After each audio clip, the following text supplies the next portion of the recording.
झालाय, त्याच्यामुळे ते जरा त्यांना असं ड्राउझी असं फिलिंग येत आहे, म्हणजे थकल्यासारखं वाटतंय त्यांना, म्हणून त्यांना आराम करत होता. मी त्यांना म्हणत होते उठूच नका, पण सरपंचांचा आग्रह होता म्हणून 2 मिनिटं मी त्यांना म्हणले काळजी करू नका, तब्येतीची काळजी घ्या. सगळ्यांच्याच जबाबदाऱ्या आहेत, घरातले पण काळजी करत असतील ना अर्थातच. त्यामुळे आणि त्यांचं म्हणणं होतं की बीएमसीला मी विनंती करावी. मी कालही बीएमसी कमिशनरांना कॉन्टॅक्ट केला होता. आजही त्यांची मागणी आहे की बीएमसी कमिशनरांनी थोडा या भागामध्ये स्वच्छतेचा मोठा प्रश्न येतोय, तर स्वच्छता, टॉयलेट्स. आता महाराष्ट्रातून सगळेच जे प्रेम करतात, सगळ्याच लोकांनी मिळून अन्नाचा प्रश्न आता बराचसा सुटलेला आहे. त्यामुळे आता जेवणासाठी व्यवस्थित अन्न आलेलं आहे. पण त्यांचं म्हणणं असं होतं की कॉर्पोरेशनला सांगून इथले सगळे जे टॉयलेट्स आहेत, पाणी आणि इथे 4 लाईट्सची, रात्री अंधार होतो तर 4 लाईट्सची मागणी केली आहे, ज्याला आता होकार देतात. 4 लाईट्स म्हणजे लोक अंधारात आणि पाऊसही आहे, त्यामुळे 4 लाईट्स इथे असले पाहिजेत. 4 लाईट्सची मागणी आणि स्वच्छतेची मागणी ही सगळ्यात महत्वाची आहे. त्यामुळे आणि येताना आपणही पाहिलं असेल की प्रचंड अस्वच्छता आहे. तर मी आता म्युन्सिपल कमिशनरांना फोन करणार आहे आणि इथे या भागामध्ये स्वच्छता आणि आलेल्यांची सोय ही टॉयलेटची पण केलेली दिसली, पण त्याच्यातही स्वच्छता आणि अन्नाचं जे काय झालं लोकांना गैरसोय होता कामा नये अशी विनंती महाराष्ट्र सरकारला करावी आणि बीएमसीला करावी अशी त्यांची मागणी आहे.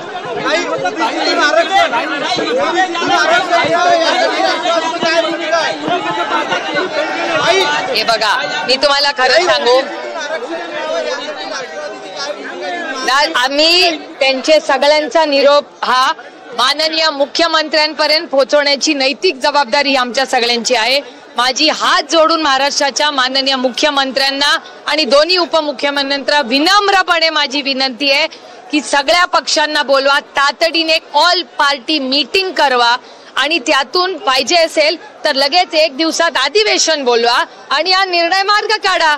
जर सरकारला करायचं असेल तर काय अवघड नाही करणं. आणि सगळ्याच पक्षाच्या लोकांनी बघते तुम्ही तुमचं सगळ्यांचं कव्हरेज, मी आता पण माहिती घेतली आहे सगळ्यांची, सगळेच लोक येत आहेत तिथे भेटायला. कुणाचाच विरोध नाहीये. तर कुणाचाच विरोध नसेल तर माननीय मुख्यमंत्र्यांनी तातडीने कॅबिनेटमध्ये निर्णय घ्यावा आणि गरज पडली जर काही करायचं असेल कॉन्स्टिट्यूशन अमेंडमेंट वगैरे तर तातडीने त्यांनी एक असेंब्लीला उद्या बोलवावी. काय अडचण आहे? असेंब्ली अर्जंटली बोलवून टाका, दिवसभर नाही 24 तास चर्चा करा आणि पास करून टाका. काय अडचण आहे?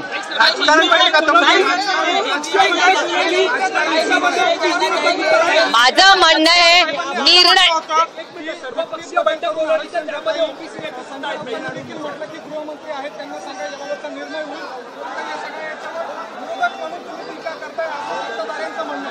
सत्ताधाऱ्यांच्याच हातात आहे निर्णय.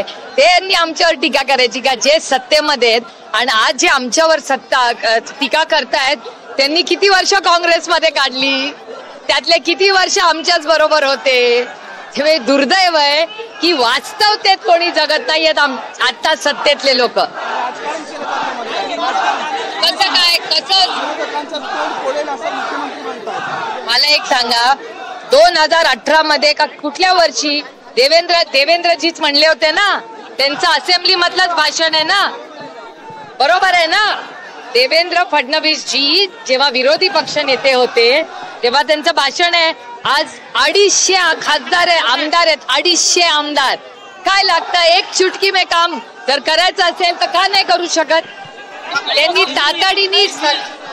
त्यांनी तातडीने सर्व पक्षीय मीटिंग बोलवावी, असेंब्ली बोलवावी. एवढा मोठं मॅन्डेट महाराष्ट्राच्या मायबाप जनतेने त्यांना दिलेला आहे, त्याचा वापर कॉन्ट्रॅक्ट किंवा मोठे रस्ते करायच्या ऐवजी समाजाच्याच साठी करा अशी माझी विनम्र विनंती. एक पहिलं मराठी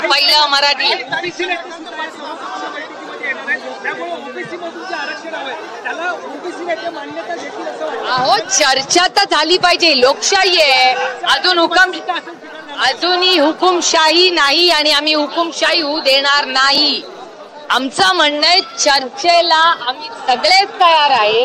तर माझी विनम्र विनंती आहे महाराष्ट्राच्या माननीय मुख्यमंत्र्यांना की सगळ्यांना बोलवा आणि मार्ग काढा. एवढा मोठा मॅन्डेट महाराष्ट्राच्या मायबाप जनतेने 250 आहेत ना आमदार. किती आहेत त्यांचे आमदार? 250 आमदार आहेत त्यांच्याकडे. काय अडचण आहे?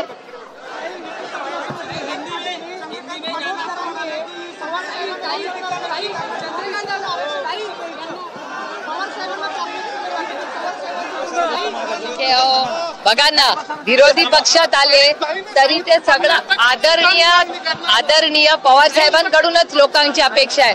आदरणीय पवार साहेब तर विरोधी पक्षात आहेत तरी लोक मराठी पहिलं.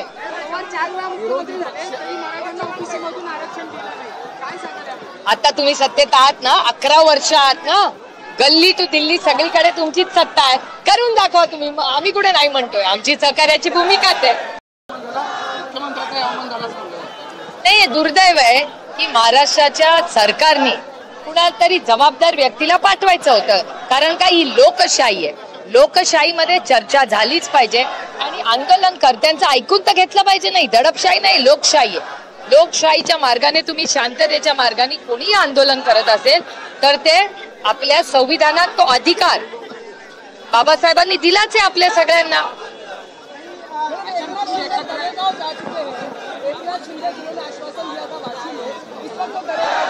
मुझे नहीं पता वो कहाँ है, वो नहीं पता मुझे कहाँ है. मैं बड़ी विनम्रता से महाराष्ट्र सरकार को विनती कर रही हूँ कि यहाँ सफाई होनी चाहिए. यहाँ जो टॉयलेट्स है वो साफ होने चाहिए. और दूसरी बात, यहाँ लाइट्स रात को नहीं लगते तो सबको दिक्कत होती है, तो थोड़े लाइट यहाँ लगाने चाहिए. और मेरी बड़ी विनम्रता से सरकार को विनती है कि आप एक ऑल पार्टी मीटिंग बुलाइए और निर्णय लीजिए. असेंबली बुलाइए अर्जेंटली. क्या दिक्कत है?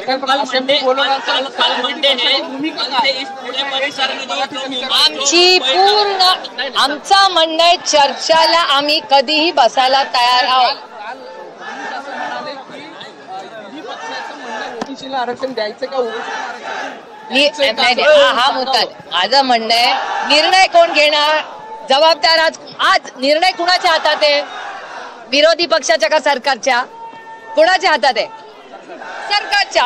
सरकारने याची उत्तर दिली. आमच्या अंगावर टाकून उपयोग काय? आता सत्ता मुख्यमंत्री व्हायचं आहे ना, सगळे पक्ष घर फोडून झालाय ना, आता निर्णय घ्यायची वेळ आलेली आहे. आमचे पक्ष फोडले, आमची घरं फोडली ना, आता घ्या ना निर्णय. बसलाय ना 250 आमदार घेऊन, मग घ्या निर्णय. सत्ता नुसती लाल बत्तीची गाडी, प्रायव्हेट प्लेन आणि हेलिकॉप्टर नसतं. मायबाप जनतेच्या सुख दुःखात माणूस असला पाहिजे, त्याला खरा नेता म्हणतात. मुख्यमंत्री कहा जा रहा है कि जो महाराष्ट्र के लिए सबसे ज्यादा काम किया है वो भाजपा ने ही किया है. अभी कहने के लिए कुछ भी कह सकते हैं, ये वो वक्त नहीं है. और जुम्मे जुम्मे अभी तो आए हैं 10 साल. 70 साल से महाराष्ट्र और देश किसने चला है?